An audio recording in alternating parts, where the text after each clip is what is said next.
जिस तरह बड़ा पाव को मुंबई का ईंधन कहा जाता है और छोले कुलचे को दिल्ली की लाइफलाइन कहा जाता है, उसी तरह परांठे को भारत के ज्यादातर हिस्सों की लाइफलाइन कह सकते हैं।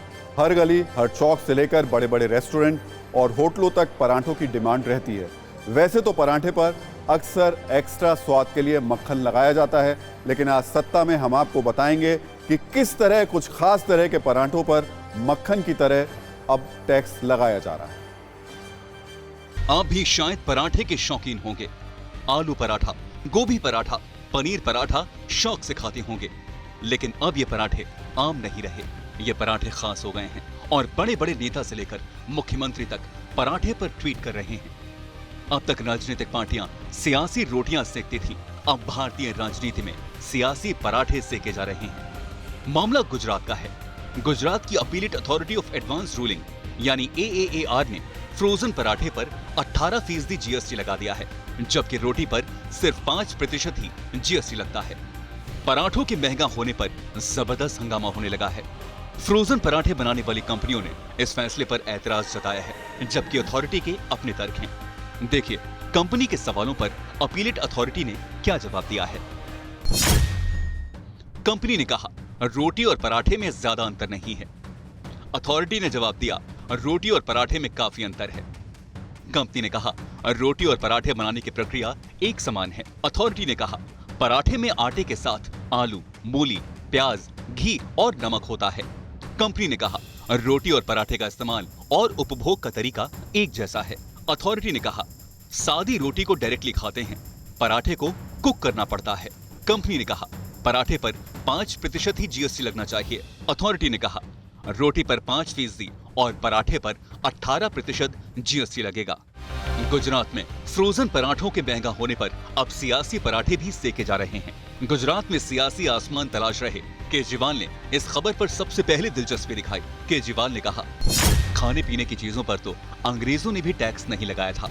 आज देश में महंगाई का सबसे बड़ा कारण केंद्र सरकार द्वारा लगाया जा रहा इतना ज्यादा GST है।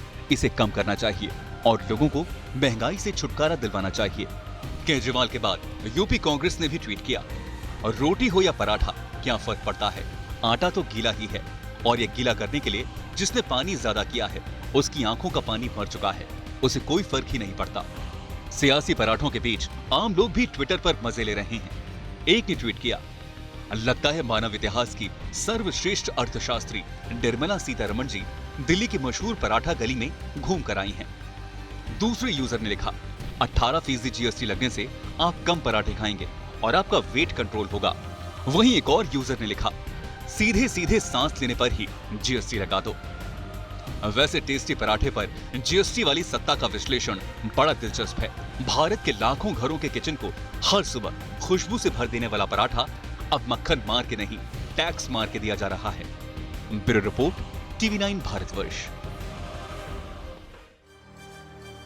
तो पराठे पर टैक्स अपने आप में हैरान करने वाली बात है। इस पर अलग अलग तरीके से विरोध जताए जा रहे हैं, लेकिन ये तो साफ है कि हर गली, हर मोहल्ले में मिलने वाले पराठों पर टैक्स नहीं है। इसे समझने की जरूरत है। 18% GST सिर्फ फ्रोजन पराठों पर लगाया गया है। पहले आपको बताते हैं कि आखिर फ्रोजन पराठे क्या होते हैं। Frozen paratha ready to cook होता है। इसे पैकेट में बेचा जाता है। ये कई फ्लेवर में मिलता है। रेडी टू कुक होता है, इसलिए सिर्फ सेकने की इसको जरूरत होती है। इसकी कीमत ज्यादा होती है। मतलब साफ है, गलियों और बाजारों में मिलने वाले पराठों में मक्खन तो है, लेकिन 18% GST नहीं। माना जाता है कि कोई भी चीज जितनी टेस्टी होती है उस पर उतना ही ज्यादा टैक्स यानी GST देना होता है। फ्रोजन पराठों को लेकर भी कुछ ऐसा ही है। दफ्तर में काम करने वालों के पास वक्त की कमी रहती है, लिहाजा खाना जल्दी मंगवाने की कोशिश रहती है।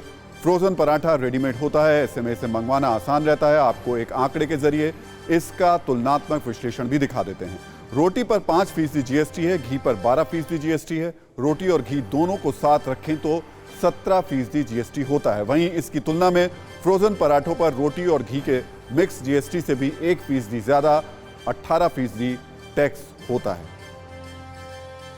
पराठे का स्वाद जितना लजीज है, इतिहास उतना ही पुराना है। इतिहास की किताबों में भी पराठों को लेकर दिलचस्प जानकारी है, जो आज हम आपको शेयर कर रहे हैं। किताब पंजाब अंडर द सुल्तान्स, जिसके लेखक मित्जर हैं, उसमें उन्होंने पराठों का जिक्र किया है, जिसमें कहा गया है कि पराठे दक्षिण भारत की डिश पूरन पोली से बने हुए हैं। यह भी दावा किया गया कि शाहजहां के जन्म से पहले पराठे भारत में आ गए थे। एक और किताब मानसोल्स में पराठों का जिक्र है, जिसके लेखक सोमेश्वर तृतीय हैं। दावा है कि चालुक्य साम्राज्य में पराठे खाए जाते थे। ये कहा गया कि पराठों का स्वाद पहले मीठा होता था, बाद में सब्जी और मसाले भरकर पराठे बनाए जाने लगे। किताब में यह भी जिक्र है कि यह कहानी मुगल बादशाह शाहजहां के जन्म से 300 साल पहले की है।